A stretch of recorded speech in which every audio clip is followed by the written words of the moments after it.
Hola, muy buenas tardes, queridas amigas, queridos hermanos. Es un privilegio para mí poder llegar a cada uno de ustedes. Que la paz de nuestro Dios esté en este momento contigo. Quiero en este momento saludar a cada oyente, a cada persona que se da el tiempo, ¿no es cierto?, de escuchar, de compartir este mensaje y también de poder estudiar juntos la palabra de nuestro Dios. Quiero invitarte a orar para abrir la Biblia, la Santa Escritura. Padre eterno, la honra y la gloria sea siempre para ti, Señor. Queremos en este momento pedir sabiduría, inteligencia y el perdón de nuestros pecados, Señor, que hemos cometido. Perdona a tus hijos, perdona a tu pueblo.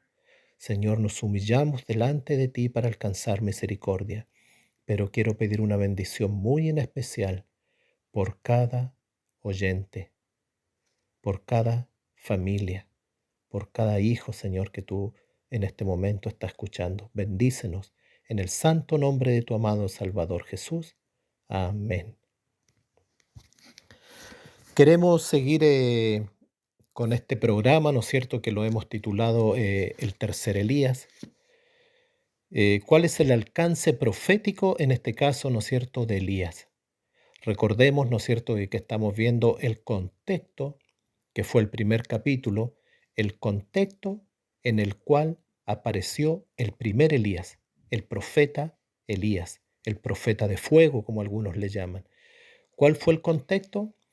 El contexto en el que apareció Elías, los estudiamos en el primer capítulo, dice, que apareció cuando había una apostasía general en el pueblo de Dios, cuando se había mezclado la verdad con la mentira, cuando se había mezclado el rey, en este caso el rey Acab, que era el rey del pueblo de Dios, ni nada más ni nada menos, ¿no es cierto?, el rey del pueblo de Dios, y se había mezclado, en este caso, con Jezabel, la reina, podríamos decir, de los sidonios, o también, ¿no es cierto?, de allí, de Edbaal, como dice la Biblia.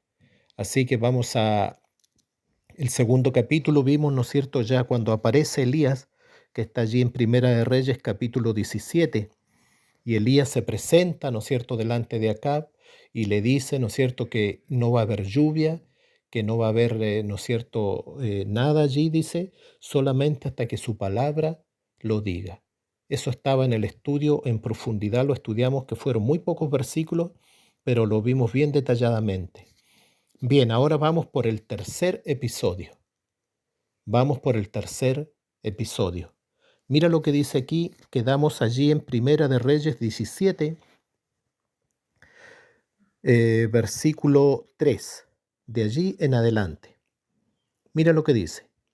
Después de esto dice, versículo 3, Dios, ¿no es cierto?, le habló a Elías, le dijo lo siguiente: apártate de aquí, Elías, y vuélvete al oriente, y escóndete en el arroyo de Grin, que está frente al Jordán.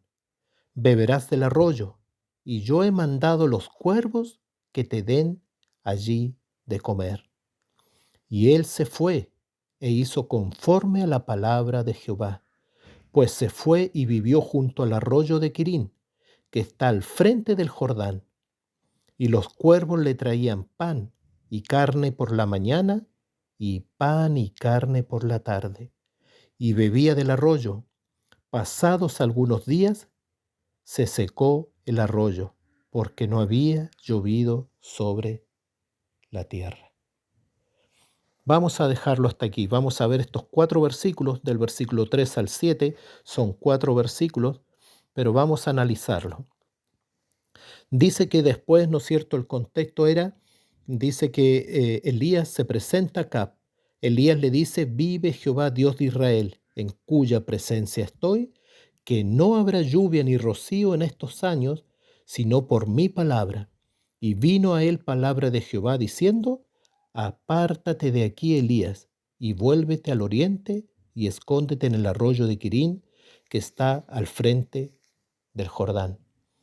¿Dónde envió Dios, en este caso, a Elías? Dice que lo envió al arroyo de Quirín, dice aquí.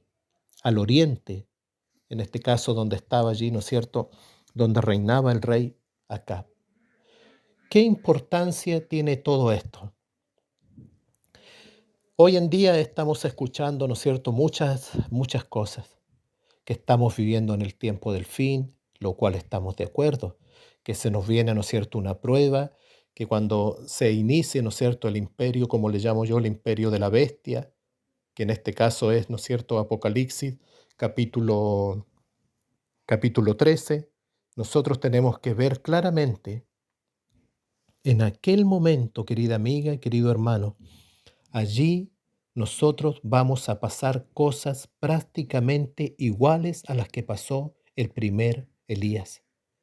Como hemos dicho, cuando nosotros entremos en ese momento, vamos a entrar a pasar cosas iguales a las que ha pasado y pasó el profeta Elías. Dice aquí la palabra de Dios que lo primero que él le dijo, apártate de aquí y vuélvete al oriente y escóndete en el arroyo de Quirín que estaba al frente del Jordán. ¿De dónde había venido Elías? De allí, ¿no es cierto? Más o menos de una ciudad, ¿no es cierto? Allí, de una parte de campo, lo dijimos, ¿no es cierto? Que estaba cerca del río Jordán. Y ahora Dios lo manda nuevamente al oriente, más o menos de donde él había venido. Dice que lo manda de vuelta y mire lo que le dice allí. Le dice, y escóndete en el arroyo de Quirín que está frente al Jordán. Y mire el versículo 4, dice, beberás del arroyo, y yo he mandado a los cuervos que te den allí de comer. Saben que si hay un versículo fabuloso y lleno de esperanza en la Biblia, son estos versículos. Son estos versículos. ¿Cuántas veces, muchas veces escuchamos a personas, predicadores, y muchas veces no predicamos con esperanza? Muchas veces predicamos con terror, ¿no es cierto? Estamos solamente diciendo que van a venir cosas malas y guerra y hambre, pestilencia y que no va a haber que comer y que no va a haber, ¿no es cierto? Prácticamente no vamos a poder comprar ni vender, como dice Apocalipsis, pero aquí nosotros vemos un Dios poderoso. Vemos un Dios que le dice a Elías, mira, ándate a tal lugar, allí yo te voy a sustentar con agua y con pan. Yo te voy a sustentar. Y mira lo que él dice, mandaré, dice el versículo 4, dice, beberás del arroyo y yo he mandado a los cuervos que te den allí de comer. La naturaleza, como dice aquí, los cuervos también y la naturaleza está a disposición del Dios creador. La naturaleza, ¿no es cierto? Las aves están a disposición del Dios creador. Dice aquí, beberás del arroyo y yo he mandado a los cuervos que te den allí de comer. ¿En qué momento de la historia de este mundo vamos a poder vivir nosotros algo parecido o igual que le sucedió al profeta Elías?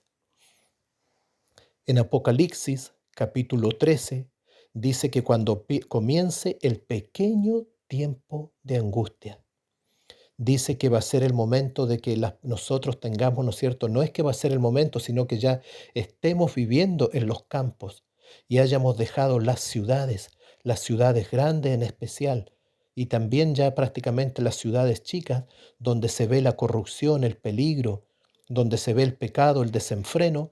Dice que los verdaderos hijos de Dios, Dios los va a mandar, dice. Aquí Elías dice que fue mandado ¿dónde? Al oriente, al campo, a buscar sustento a orillas de un río, a buscar sustento de los aves del cielo, porque las aves del cielo van a estar al mando y a disposición del poder de Dios.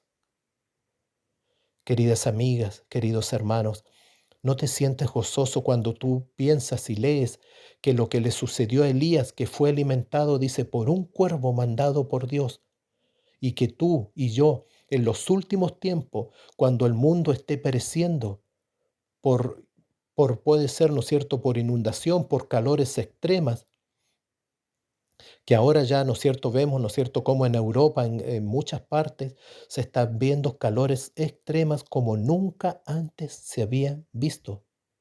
Y hay grandes, pero grandes, pero grandes sequías. Y eso también nosotros lo vamos a poder vivir y a poder palpar. Pero dice que nuestras aguas y nuestro pan van a estar seguros. Es increíble cómo lo que le sucedió, estamos viendo en esta ya tercera historia del profeta Elías, todo lo que a él le sucedió se va a volver a repetir en nuestros tiempos. Mira lo que dice el versículo 5, dice, y él fue e hizo conforme a la palabra de Jehová, pues se fue y vivió junto al arroyo de Quirín, que está al frente del Jordán, y los cuervos le traían pan y carne por la mañana y pan y carne por la tarde, y bebía el agua del arroyo. Y bebía el agua del arroyo, de la naturaleza. Queridas amigas, queridos hermanos, querido oyente, no debemos desesperar. A pesar de que se hable de guerra, de pestilencia, de hambre, muchas plagas, de que se puede hablar de tantas cosas, a los verdaderos hijos de Dios van a aparecer, dice, aves del cielo, ángeles del cielo, a dejarnos quizá el mismo maná, dice, por la mañana y también por la tarde. Y Dios, así como sustentó al pueblo de Israel cuando estaba en el desierto, y se acuerdan que dice que Moisés golpeó la roca y salió agua. ¿Se acuerdan de esa historia? Y dice, ¿no es cierto?, que Moisés se airó y dice, golpeó la roca y salió agua también amarga y después, ¿no es cierto?, tuvieron allí que colocar algo así como un árbol, ¿no es cierto?, y las aguas se endulzaron. Queridas amigas, es lo mismo que nosotros vamos a volver a pasar. Muchas veces estudiamos la historia de Elías, de Moisés, de los profetas, Jeremías y todas las cosas que ellos pasaron. Pero quiero decirte que a esta generación va a pasar exactamente lo mismo, con la gran diferencia que esta generación, tú y yo, tenemos que terminar el mensaje, porque las promesas de Dios son seguras. Las promesas de Dios que están en la palabra de Dios son seguras y eternas y no van a cambiar. Tus aguas y tu pan por la mañana y por la tarde, para ti, para los hijos fieles, para tus hijos, van a ser seguros. De una u otra forma Dios se las va a encargar para poder cumplir su palabra. Y seguramente ángeles y aves del cielo van a ir en ayuda tuya para darte el alimento para que tú necesitas del sustento carnal de eso que nosotros sentimos. Queridas amigas, queridos hermanos, vamos a dejar esta tercera parte hasta aquí. La verdad es que podemos ver, ¿no es cierto? Y vamos a ver más adelante en la historia de Elías, ya en la cuarta parte, cómo Dios sustentó a otras personas y cómo Dios usó a una viuda que no era del pueblo de Dios para que Elías también la sustentara a ella y para que ella también conociera, ¿no es cierto?, el mensaje y conociera también el hijo de ella, y se hizo allí una gran obra en un ojo, en una persona que no era del pueblo de Dios. ¿Qué tiene que ver eso para nuestros días? ¿Qué tienen que ver a quizás los que nosotros le llamamos personas del mundo o gentiles con el tiempo del fin? ¿A quién representaba Elías, no es cierto? Una persona llena del poder del Espíritu Santo. Elías, el profeta de fuego, que fue alimentado por cuervos, que fue a beber de la naturaleza, del que Dios mismo había hecho, sin depender absolutamente de ninguna nacionalidad, de ningún municipio, de nada, como muchas veces estamos acostumbrados en nuestros tiempos. ¿Quién sanó a Elías cuando él se enfermaba? ¿Acaso no fue el mismo Dios? Queridas amigas, queridos hermanos, cómo la comparación de aquellos tiempos es lo mismo, lo volvemos a decir, que vamos a vivir nosotros en el tiempo del fin. Y eso ya está muy, pero muy cercano. Que Dios te bendiga, que Dios te guarde. Quiero agradecer a cada hermano, a cada persona que se da el tiempo de compartir estos audios, de comentarlos, de compartir. Puedes colocarle, ¿no es cierto? Es muy interesante que le coloques allí un dedito, un me gusta. Colócale, por favor, tú que lo escuchas, colócale. ¿Para qué? Para que pueda, ¿no es cierto?, esto subir y también ser para muchas más personas también Espero, ¿no es cierto?, que sea una bendición. Mandar saludos a hermanos de México, de Estados Unidos, que escuchan mucho. Hay una hermana que siempre me escribe de Estados Unidos, le agradezco mucho. También a hermanos, ¿no es cierto?, de Honduras, de Perú, de Brasil, de Argentina, de Chile, de Haití, personas, ¿no es cierto?, que escuchan de Colombia, y así que escuchan a cada uno de ellos. Que Dios te bendiga, que Dios te guarde y que Él tenga misericordia de nosotros y que ¿no es cierto? Dios nos va a ayudar. No es que Él pueda ayudarnos, Él nos va a ayudar a los que quieran ser ayudados a prepararnos para el tiempo del fin. Que la paz de Dios esté contigo y que nos regale una hermosa semana. Que Dios te bendiga. Y nos vemos o nos escuchamos, ¿no es cierto?, ya en el cuarto episodio de este apasionante tema, ¿no es cierto?, del tercer Elías. Que Dios te bendiga. Amén.